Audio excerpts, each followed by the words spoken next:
नमस्कार, आप जुड़ चुके हैं मेल एक्सप्रेस न्यूज़ के साथ। दिलीप कुमार पंडिता जी मेरे साथ जुड़ेंगे। इस वक्त विधानसभा के चुनाव आने वाले हैं और एमपी इलेक्शन दिलीप साहब लड़ चुके हैं और विधानसभा के लिए किस तरह की तैयारी है, क्या विधानसभा लड़ पाएंगे।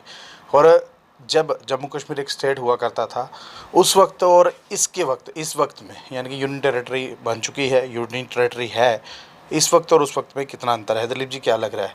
एमपी इलेक्शन आपने लड़ी, क्या कश्मीरी पंडित कम्युनिटी कहीं खड़ी है?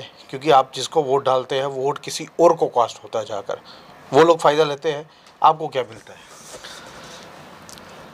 गुलशन जी, बहुत बहुत धन्यवाद आपका। सबसे पहले मैं ये बताऊं, ये कश्मीर एक ऑफसेट प्रॉब्लम है। ऑफसेट इन द सेंस कि मैं कश्मीरी माइग्रेंट अपने ही देश में एक विस्थापित हूँ। मैं कश्मीर में वोट डालता हूँ, उस वोट का मुझे आज तक कभी फ़ायदा नहीं मिला, क्योंकि जिसके लिए मैं वोट डालता हूँ उसको मैंने आज तक कभी देखा नहीं। उसके कॉन्स्टिट्यूंट जो उसका CDF फंड मिलता था, उसके CDF फंड से मेरी डेवलपमेंट के लिए आज तक 1 रुपया कहीं खर्च नहीं हुआ। तो मुझे वहाँ पे वोट कास्ट करने का क्या फ़ायदा है। मेरी एक पुरजोर डिमांड है कि सबसे पहले कश्मीरी पंडितों की जो रिलेप्टेशन है उसको सेटल किया जाए। उसके बाद आपको इलेक्शन करने हैं, जो भी करने वो करो, लेकिन सबसे पहले कश्मीरी पंडितों की आप डिमांड पर को पूरी करो। ठीक है, 35 साल एक छोटा सा वक्फा नहीं है। 3 डिकेड, मतलब चौथा डिकेड चल रहा है। ये 4 डिकेडों से मैं अपने ही देश में, अपने ही राज्य में एक विस्थापन का जीवन झेल रहा हूँ। ठीक है, तो मेरा फ्यूचर कहाँ है? मेरा फ्यूचर कहाँ है? अभी आप बोले असेंबली इलेक्शन है क्या? आज की डेट में अगर असेंबली इलेक्शन करते हैं, जो CM पहले नंबर 3 पे हुआ करता था, वही CM का पोस्ट आज की डेट में 17 नंबर पे आ रहा है। तो इसका मतलब जो म्यूनसिपल काउंसलर है, म्यूनसिपल काउंसलर से ज़्यादा, मतलब म्यूनसिपल काउंसलर से कम पावर एक CM की है। वो किसी को अपॉइंट नहीं कर सकता, वो किसी को रिकमेंड नहीं कर सकता, वो कुछ भी नहीं कर सकता है, जबकि एक स्पेशल सेक्रेटरी की पावर एक CM से ज़्यादा है। तो ये आईवाश ये गवर्नमेंट ऑफ इंडिया करने जा रही है। मेरे को नहीं लगता पहले इलेक्शन होंगे, लेकिन भगवान ना करे अगर हो भी गए, ये जो आईवाश है कश्मीर के लोगों के लिए, जम्मू कश्मीर के लोगों के लिए, हमको मिलेगा क्या? गवर्नमेंट हमारी नहीं, LG हमारा नहीं, रिसोर्सेज हमारे हैं, लेकिन ऐश कोई और कर रहा है। माफ़ कीजिएगा, मैं आपको रोकूंगा। लेजिस्लेटिव असेंबली और लेजिस्लेटिव काउंसिल दो हमारे साथ एक हुआ करती थी। काउंसिल तो इन्होंने ख़त्म कर दी क्योंकि MLCs होंगे नहीं। और सबसे बड़ी बात, अगर ये चीज़ आपने अभी कही है कि जो CM है उसके पास 17वें नंबर पर है, लेकिन 85 सीटों पर तो कम से कम MLAs बनेंगे ना। 5 तो वैसे भी रिज़र्व हो जाएंगी, क्योंकि एक रिफ्यूजीज़ को दी गई है, 2 कम्युनिटी, आपकी कम्युनिटी को मिली है, 2 अदर्स को दी गई हैं, 5 चली गई, 85 रहेगी। तो 85 में से क्या लग रहा है, अगर 85 लेके कोई पार्टी आती भी है तो उसका चीफ मिनिस्टर बनेगा? पावर तो होगी नहीं, क्योंकि पावर सारी तो LG को दे दी भाई, चाहे वो 85 की 85 सीटें लाए, कोई भी पार्टी लाए, ठीक है, वो ना वो शेर की खाल में बेड़िया, शेर की खाल में बेड़िया, क्योंकि बेड़िया को पावर नहीं है, शेर को पावर है। तो आप उसको कैसे मान सकते हो वो हमारा CM बनेगा? बन गया। वो CM से ज़्यादा जो पावर है एक सरपंच की है, जो कहीं से रिकमेंड करता है कि भाई मेरी गांव में ये काम है, मेरे एरिया में ये काम है, रिकमेंड करता है और BDO उस काम को करता है। तो CM की पावर क्या है उस टाइम? एक MLA की पावर क्या रहेगी? MLC तो इन्होंने हटा दिया। अब आप यहाँ से कोई कानून नहीं बना सकते हैं, कानून नहीं बना सकते तो फिर CM की ज़रूरत क्या है? आप किसी कानून को अमेंड नहीं कर सकते हैं तो लेजिस्लेशन की ज़रूरत क्या है? ये जो इन्होंने 2019 के बाद से जो कश्मीर में इन्होंने एक प्रयोगशाला खोली है कि हम ये प्रयोग करेंगे, हमें ये मिलेगा, लेकिन मैं आज भी जितने भी हमारे पॉलिटिकल लीडर्स हैं, जितने भी हमारे पॉलिटिकल पार्टीज हैं, मैं आज उनसे रिक्वेस्ट कर रहा हूँ कि ये प्रयोगशाला को बंद करो। यानी कि आपका कहना है कि आई वॉश करने के लिए एक इलेक्शन करवाई जा रही है, लोगों को दिखाने के लिए इलेक्शन करवाई जा रही है, क्योंकि पावर्स तो सारी LG के पास है ना। क्योंकि पहले एक गवर्नर हुआ करता था, फुल मेजॉरिटी का गवर्नर, अब तो LG है, लेफ्टिनेंट गवर्नर है, पावर तो इनको दे दी है ना अभी। भाई, आप जब कोई कानून बना ही नहीं सकते हैं, पहले आपका लेजिस्लेटिव काउंसिल होता था, ठीक है, असेंबली होती थी। दो चीज़ें हैं, असेंबली में जो आपका कानून बनता था वो लेजिस्लेटिव काउंसिल में जाता था, उसके बाद वो गवर्नर के पास जाता था, गवर्नर उसको साइन करके वो कानून बन जाता था। आज की डेट में आपके पास कोई पावर है ही नहीं कानून बनाने के लिए, तो फिर आपको सीएम बनने का फायदा क्या, आपको एमएलए बनने का फायदा क्या? सारी पावर्स तो ये कहा जाए तो केंद्र आजम हुआ, उसके बाद करते करते करते आज नीचे लेके आए हैं। आज इतना नीचे आ चुके हैं कि सीएम के पास पावर नहीं है। देखिए, अगर जो लोग देख रहे हो इस वीडियो को, मैं किसी को पर्टिकुलरली टारगेट नहीं कर रहा हूँ, मैं ये बता रहा हूँ, अगर जो एक्स चीफ मिनिस्टर्स हैं वो अभी इलेक्शन लड़ने के लिए तैयार तो होंगे, क्या आपके पास पावर्स होगी, ये उनको भी एक मैसेज रहेगा। क्या पावर होगी, क्या कुछ कर पाएंगे? देखिए, अगर मैं एक एमएलए जीत के आता हूँ, मेरे पास मेरी पावर्स हैं, मैं कहीं काम करवा पाऊँगा। आज मुझे काम करवाने के लिए फाइल बनानी पड़ेगी, एलजी पास करेगा तो जाके मैं काम कराऊँगा, तो फिर फ़ायदा क्या मेरा?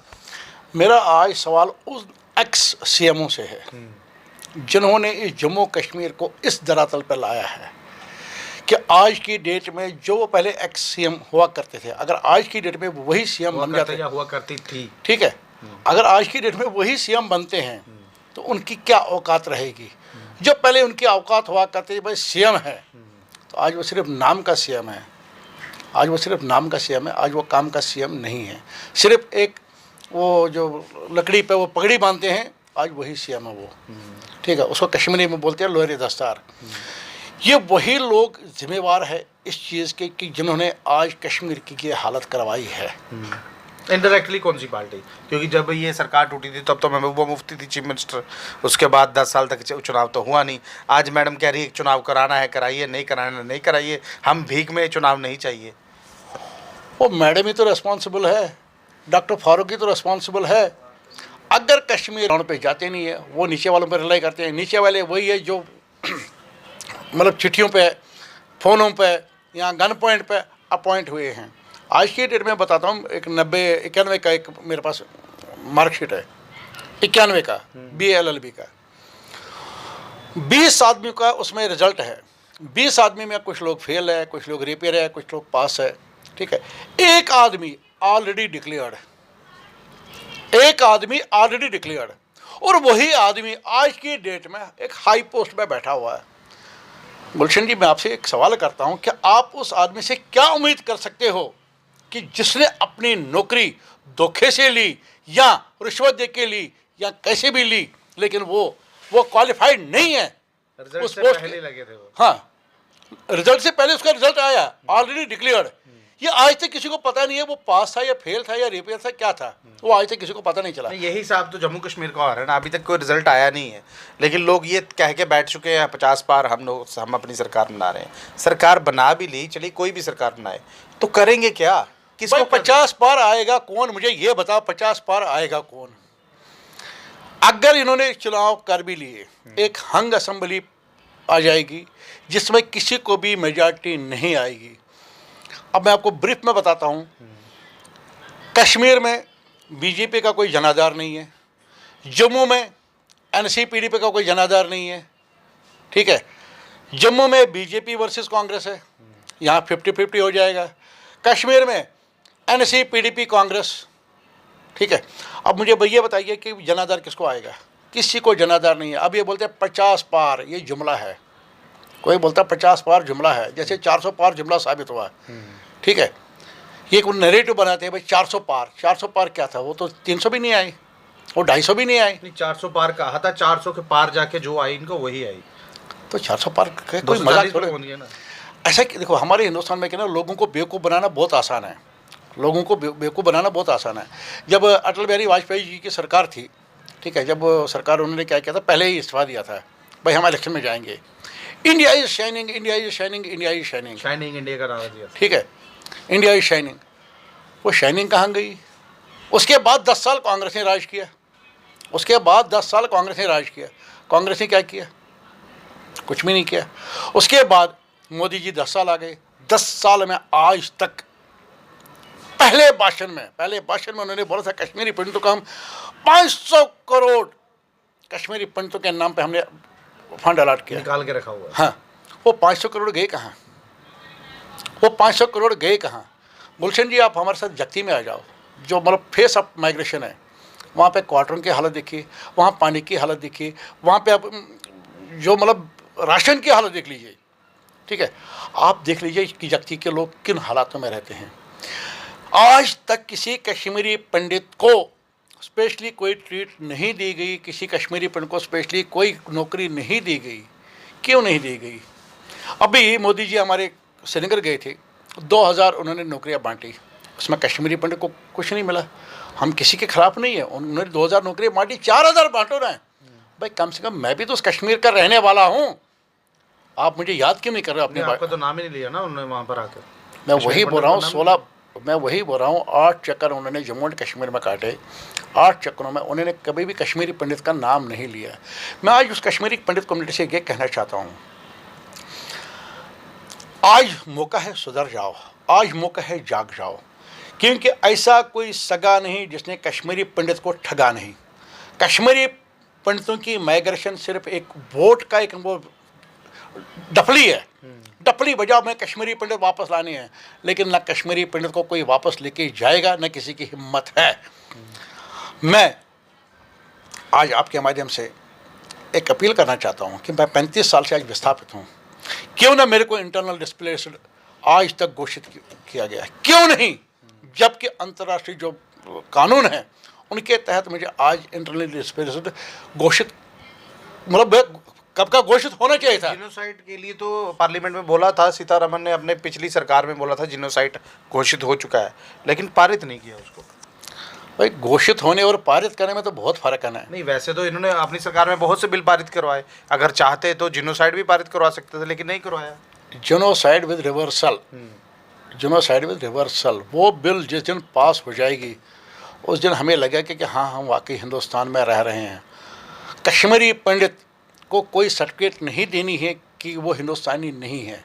कश्मीरी पंडित एक पैट्रियट है, बाई बॉर्न वो पैट्रियट है, वो हमेशा भारत माता के साथ रहा है। लेकिन कश्मीरी पंडित के साथ जो इन्होंने सौतेला व्यवहार किया है आज तक, आज कश्मीरी पंडित बहुत दुखी है। यानी कि विधानसभा में खामियाजा भुगतेंगे, भुगतना पड़ेगा, भुगतना पड़ेगा, भुगतना पड़ेगा। अभी आप देखिए, अभी पार्लियामेंट इलेक्शन हुए हैं, खुद में इनमें दम नहीं था। अब कश्मीरी पंडित को बोला भाई आप उसको वोट डालो जिसने आपको घर से निकाला। सजाद लोन, क्यों? सजाद लोन, उसका बाप क्या था? उसका बाप क्या था? हुर्रियत का मेंबर था। आपका Altaf Bukhari, he was financer, वही वो फाइनेंस करता था इनको। उसके बाद जब इलेक्शन हो गया, उन्हीं के जनरल सेक्रेटरी ने बोला हमने बहुत बड़ी गलती करी, हमने बीजेपी का साथ दिया। मतलब 2 दिन भी नहीं हुए थे, उन्हीं के जनरल सेक्रेटरी ने बोला कि हमने बहुत बड़ी गलती की। हाँ, अब मुझे ये बताइए ना यार, हमारे हिंदुस्तान का सगा कौन है उनमें? एक कश्मीरी पंडित ही है जो सगा है। आज की डेट में आप वहाँ पे देखिए, जितनी भी पॉलिटिकल पार्टीज है सब अपने अपने डफली बजा रहे हैं। किसके लिए बजा रहे हैं? अपने घरों के लिए, कश्मीरी आवाम के लिए कोई नहीं है। कश्मीरी आवाम आप देख लीजिए, 60,000 युवक, 60,000 युवक आज की डेट में मिसिंग है। वो गए कहाँ? कोई उनकी आवाज़ नहीं उठा रहा। क्यों? उनको पता है गए तो गए, उनका अपना तो कोई गया नहीं, उनका अपना कोई गया नहीं। अभी मैं आज सवेरे किसी से बात करा था, बोला यार कश्मीर में अभी इलेक्शन होने वाले हैं तो आप लड़ोगे क्या? मतलब मैं लड़ के फ़ायदा क्या? मैं लड़ूंगा, 5 लाख 6 लाख रुपया खर्च करूंगा, जब मुझे पंचायत सेक्रेटरी की औकात नहीं मिलेगी तो मुझे लड़ने का फ़ायदा क्या है? मुझे देखो, आप लोगों को दिखाओगे या वर्ल्ड को दिखाओगे हमने इलेक्शन कराए, आपने कराए, लेकिन जो सीएम बनेगा, जो बेचारा मतलब कोई एमएलए बनेगा, कुछ बनेगा, जब उसकी पावर ही नहीं है तो फ़ायदा क्या उसको लड़ने का? मैं आज कश्मीर, जम्मू कश्मीर की जितनी भी पॉलिटिकल पार्टीज है, मैं उनसे आज एक रिक्वेस्ट कर रहा हूँ कि भाई आप 10 बार पहले सोचो, अगर आप इलेक्शन लड़ने जा रहे हो आपको मिलेगा क्या? जब आपको पावर ही नहीं है, जब आपकी ताकत ही नहीं है, तो बिना ताकत के आप क्या करोगे? बहरहाल देख लीजिए, दिलीप जी ने ये बिल्कुल सही बात कही। देखिए, विधानसभा चुनाव होने वाले हैं वो कोर्ट के ऑर्डर के बाद, क्योंकि माननीय सुप्रीम कोर्ट ने ऑर्डर दिया था कि चुनाव होंगे सितंबर से पहले, और मजबूरी है सरकार की चुनाव कराना। चुनाव करवा रहे हैं, लेकिन जो सारी पावर्स है वो एलजी के पास है। वो इसलिए बोल रहा हूँ क्योंकि जो इस वक्त चीफ मिनिस्टर है वो 17वें नंबर पर आ चुका है। यानी कि 17वें नंबर पर आना, बिजली पानी के 2 डिपार्टमेंट मिल जाएंगे जो झगड़े वाले हैं। बाकी जो जितनी भी फाइल्स होंगी, या कोई भी एमएलए अगर बनेगा, उसको अगर गली नाली कोई भी काम अपना करवाना है तो पहली एक फाइल बनाएगा, एलजी के के पास जाएगी, एलजी साइन करेगा, फिर जाके वो सैंक्शन होगा। यानी कि जो फंड्स आपको पहले मिला करते थे वो फंड्स आपको नहीं दिए जाएंगे। अब यूनियन टेरिटरी जम्मू कश्मीर बनाया गया है दिल्ली की तर्ज पर, लेकिन इनको ये नहीं पता ये जो इलाका है ये एक डिस्टर्ब, पहले तो हमारी डिस्टर्ब स्टेट हुआ करती थी, उसका भी कहीं ना कहीं इसको ख़त्म करके यूनिटी बनाया। लेकिन यहाँ पर अभी भी कुछ इलाके ऐसे हैं जहाँ पर एक एमएलए ही काम करवा सकता था, लेकिन एमएलए के पास अब पावर्स नहीं होंगी। उसको बना दिया इन्होंने काउंसलर, यानी कि एक पार्षद बना दिया। पार्षद क्या कर सकता है ये आपको खुद ही पता है। बहरहाल ये लाइव दृश्य अगर आपको अच्छे लग रहे हो, अपनी महत्वपूर्ण राय जो है वो कमेंट बॉक्स में जरूर रखिएगा। उस वीडियो को ज़्यादा से शेयर कीजिएगा। नमस्कार।